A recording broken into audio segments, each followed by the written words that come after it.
In today's video, I will go over every single tool in Buildable for Treasure and how to use it. If you do not want to go through this entire video searching for the tool you need help in, check the description. There is timestamps and also a pinned comment will be up with timestamps of every tool. And yeah, let's get into the video.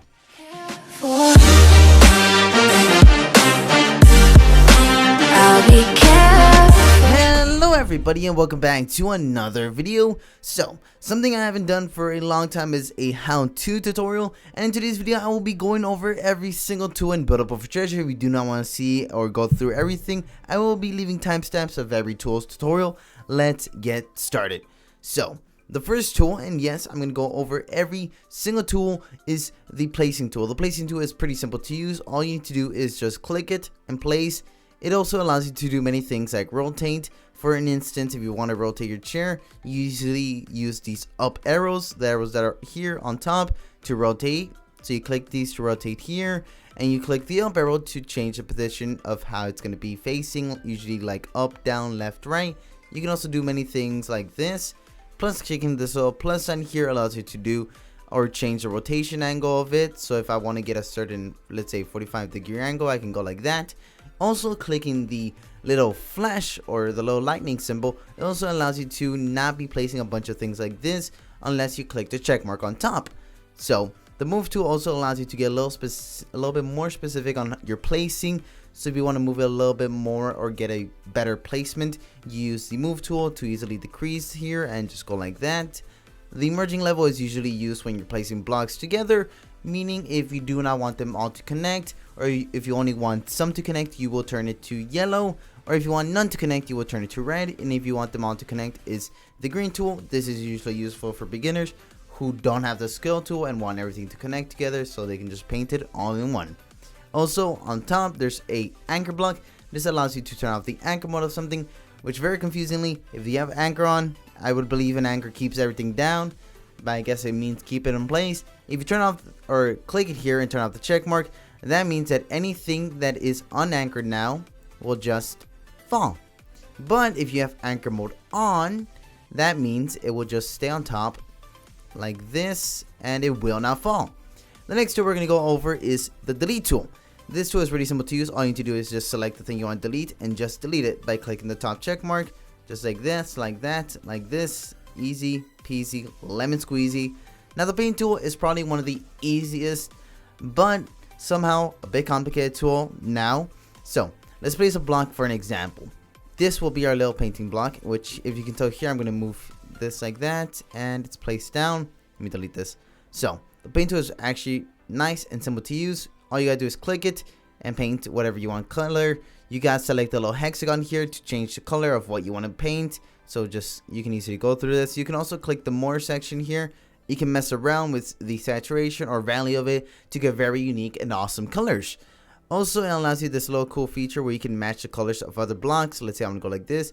Click the little eye drop here. Click it here. And there you go. Now you have the same shade as this. This is really useful when you just want to color other blocks the same color or just want to mess around with the colors. Now, the next tool we're going to go over is the scale tool. The scale tool has been around for quite a while now and is actually very useful for builders, micro builders, or any type of builder that doesn't want to spend years or decades building something. All you gotta do is go into your inventory, grab your scale tool, and just scale. On mobile, luckily now we do no longer need to move our camera. All you need to do is just grab these little bubbles here and just go up, down, left, right. Each bubble is on the side or on top or bottom. You grab that bubble or a little circle to move it the direction you want. So if I want to grab, let's say this direction, all you need to do is grab this little circle and just move it that direction. Okay, there we go. And then if I want to move it up, just go up and then down. All I need to do is grab the bottom one and just move it downwards. And yeah, also the scale tool also allows you to do a very cool thing, which is control how many blocks you want it to scale by. Let's say I want to place a block like this and I only want to scale it by, let's say, 5 blocks. I go here, click 5, click this, scale it by 5. So that's 5 blocks right there. Also for micro builders, this is very useful. You can set this to 0 or 0.5 or anything specifically for your build. It allows you to go very thin here, which is very cool for adding details to very specific builds, and it just allows you to mess around with, you know, just building.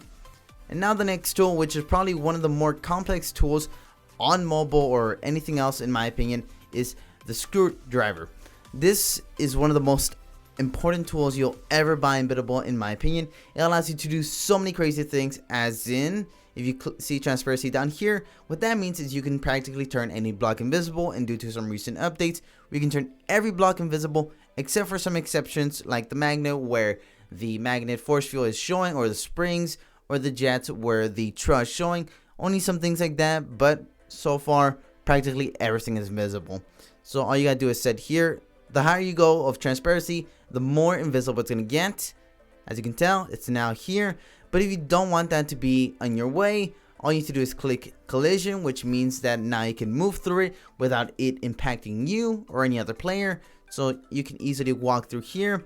Anchor mode does the same thing as anchoring as the place tool. It allows you to turn off anchor mode from any other block that you've already placed. If you don't know, in the place tool or the placing tool, it allows you to turn off anchor mode, but if you do forget, this allows you to fix that mistake. Also, if you click here, it allows you to select everything. Unfortunately, on mobile, we're not able to select multiple things of specific, which can get very, very annoying, and hopefully it will be added soon. It also allows you to do a very cool thing, which was recently very recently added, was with fireworks. You can actually add a timer with it, which you grab the scale tool, go here, and the low flight distance means how high it'll go, and then the fuse time means how long it will last, so, or how long it will take to fire up. So let's say 4 seconds. 1, 2, 3, 4. 4. I clicked it. There we go.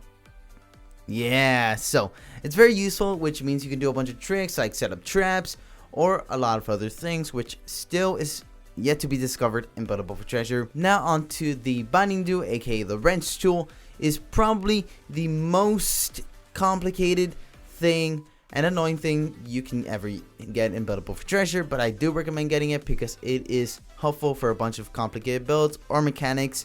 So what this allows you to do is hook up things or bind them, as in other words, say you want to grab a firework and then you want to grab a switch or a lever or a lever. He practically made 3 of these, I don't know why.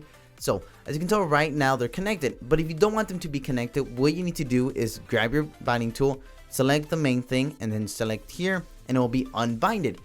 And if you just want to unbind some things or bind some things, you gotta mess around with it. Say I have a seat, as in a pilot seat, a car seat, which right now I'm just gonna get a pilot seat. It automatically hooks up like that. But if you don't want it to be binded, which can get very annoying for many things, because sometimes you might not want it to be activated, as in the block, the glue block, which is a block that disappears when you click it.